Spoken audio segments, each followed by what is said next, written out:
Assalamualaikum warahmatullahi wabarakatuh. Saudara dan saudari sekalian, para penyimak Al-Hikam Ibnu Athaillah Syarah Asy-Syarqawi dimanapun saudara dan saudari berada, alhamdulillah kali ini kita akan melanjutkan hikmah ke 61, yakni Bismillahirrahmanirrahim. La tufarrihuka at-ta'atu li'annaha barozat minka wafrah biha li'annaha barozat minallahi ilaika qul bifadlillahi wa birahmatihi fabidzalika falyafrahu huwa khairun mimma yajma'un. La tufarrihuka, ojo nyenengke ing sira, janganlah membuat kamu bahagia apa atau ketaatan. Dari ketaatan tidak boleh membuatmu happy, kira-kira begitu. Li'annaha, krana sak temene taat, karena sesungguhnya ketaatan iku barozat metu apa taat mingka saking sira. Saya lanjutkan dulu. Ai min haitsu suturiha, tegese saking olehe metune taat aking ngangka saking sira. Maksudnya dari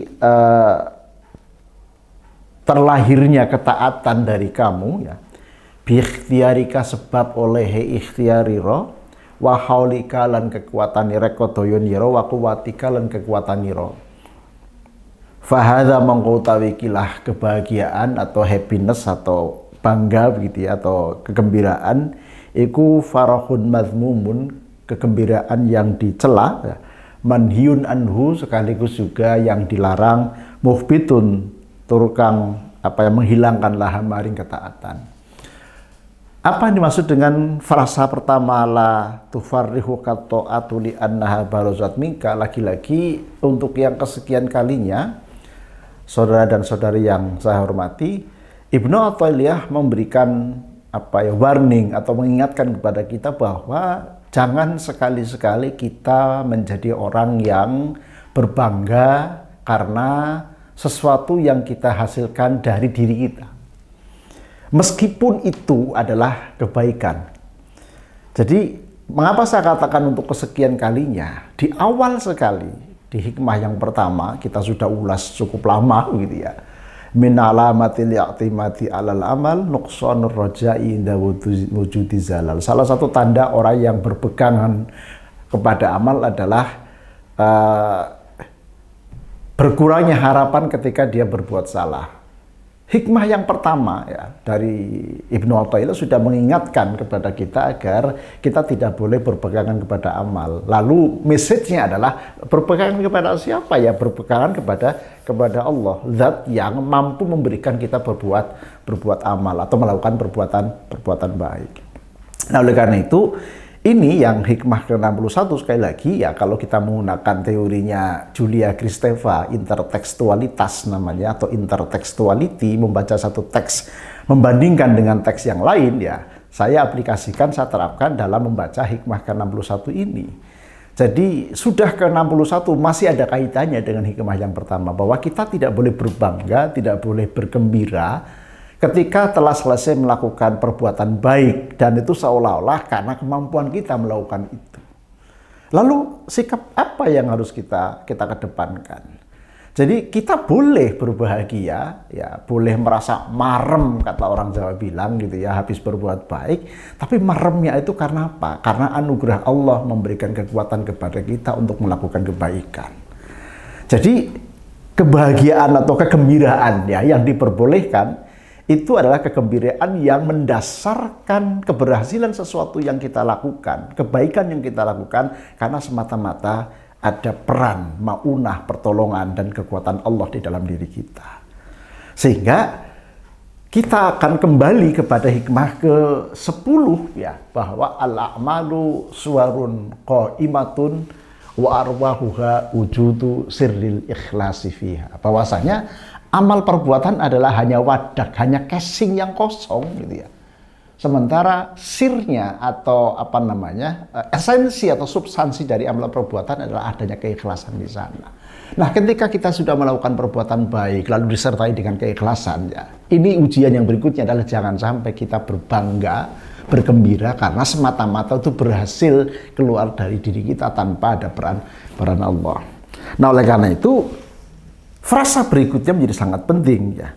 Walakin akan tetapi, ya, ifrah biha, bergembiralah kamu, ya.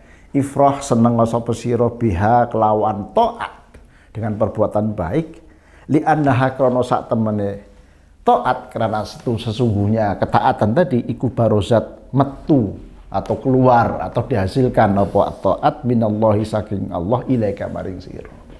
Jadi boleh kita baru gembira tadi ketika kita selesai melakukan perbuatan baik, tapi kegembiraan itu adalah semata-mata karena kita berhasil melakukan perbuatan baik karena kita mendapatkan pertolongan, kita mendapatkan kekuatan dari Allah.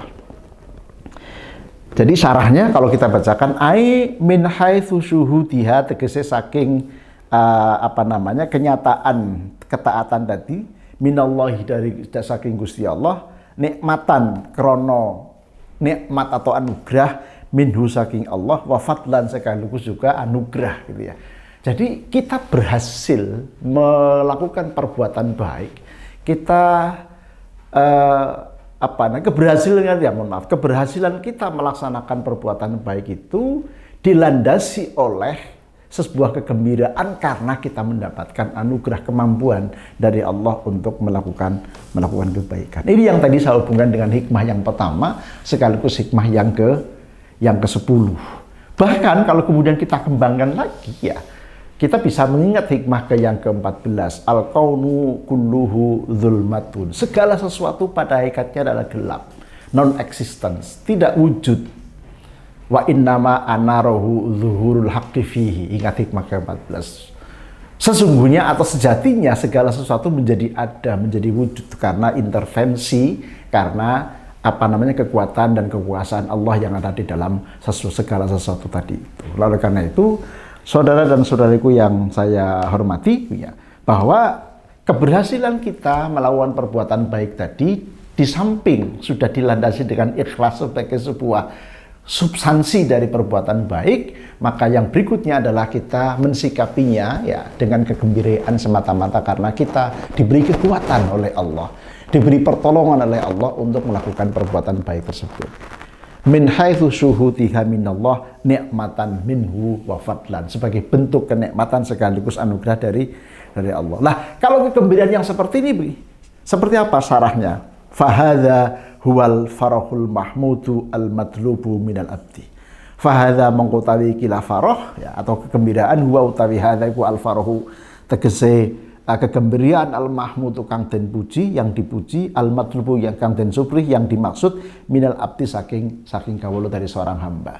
Jadi sekali lagi kegembiraan yang diperbolehkan atau yang dipuji, ya, al-farah al-mahmud istilahnya, adalah ketika kita berhasil melaksanakan aktivitas perbuatan atau aktivitas kebaikan, satu dilandasi dengan keikhlasan, kita hubungan dengan hikmah ke-10, ya. Kemudian yang kedua, kita semata-mata, ya, happy atau berbahagia karena berhasil melaksanakan kebaikan, tapi kebahagiaan tersebut semata-mata karena kita mendapatkan anugerah, mendapatkan nikmatan dan mendapatkan dari fadl dari Allah Subhanahu wa taala, bukan karena kita mampu melaksanakan sendiri. Wa huwa utawi farah atau kebahagiaan, saya lanjutkan dulu, iku muqtado syukriha. Jadi kesesuaian rasa syukur, ya, atas ketaatan yang dilakukan. Nah, oleh karena itu kemudian Ibnu Athaillah menutup dengan ayat qul bi fadlillahi wa bi rahmatihi fa bidzalika falyafrahu huwa khairun mimma yajma'un. Ini di surat Yunus ayat ke-58, qul katakanlah bi fadlillahi, karena atas anugerah Allah, wa bi rahmati, dan atas rahmat Allah, ya, fa bidzalika kelawan mengkono-mengkono rahmat dan fadl, falyafrahu podo seneng, podo bergembira sapa wong akeh, huwa utawi farah iku khairun lebih bagus, mimma huwa utawi farah yang atau kebaikan, maksudnya kebahagiaan yang berdasarkan fadl dan rahmatnya Allah, khairun lebih bagus ya, mimma yajmaun dari apapun yang mereka kumpulkan. Jadi intinya linear dengan ayat ke-58 surat Yunus ini menjadi legitimator dari statement Ibnu Athaillah bahwa kita diperbolehkan untuk happy, senang begitu ya, bahagia ketika selesai melaksanakan perbuatan baik, dengan catatan kebaikan yang kita hasilkan ini atau yang kita lakukan ini adalah semata-mata karena pertolongan Allah, karena Allah memberikan kemampuan kepada kita untuk melakukan kebaikan. Bukan semata-mata berbangga atau happy karena kita mampu melakukannya sendiri. Itu yang harus kita jauhkan agar kita terhindar dari orang yang kemudian mungkin akan terhinggapi penyakit takabur ataupun penyakit sombong. Mudah-mudahan Allah menjadikan kita semua sebagai orang yang berkemampuan, mendapatkan kemampuan dari Allah tadi, satu untuk ikhlas ketika melakukan perbuatan kebaikan, dan kemudian ketika selesai melakukan perbuatan kebaikan kita gembira karena berhasil melaksanakan perbuatan atas anugerah fadl sekaligus kenikmatan yang diberikan Allah kepada kita sekalian. Mudah-mudahan ada manfaatnya, dan sekali lagi membaca hikam ini memang tidak bisa hanya fokus kepada satu hikmah begitu, tapi ada kaitannya dengan hikmah-hikmah yang baik yang sudah kita bacakan atau kita uraikan sebelumnya, ataupun juga hikmah-hikmah yang belum kita bacakan dalam kesempatan kita ini. Demikian, wassalamualaikum warahmatullahi wabarakatuh.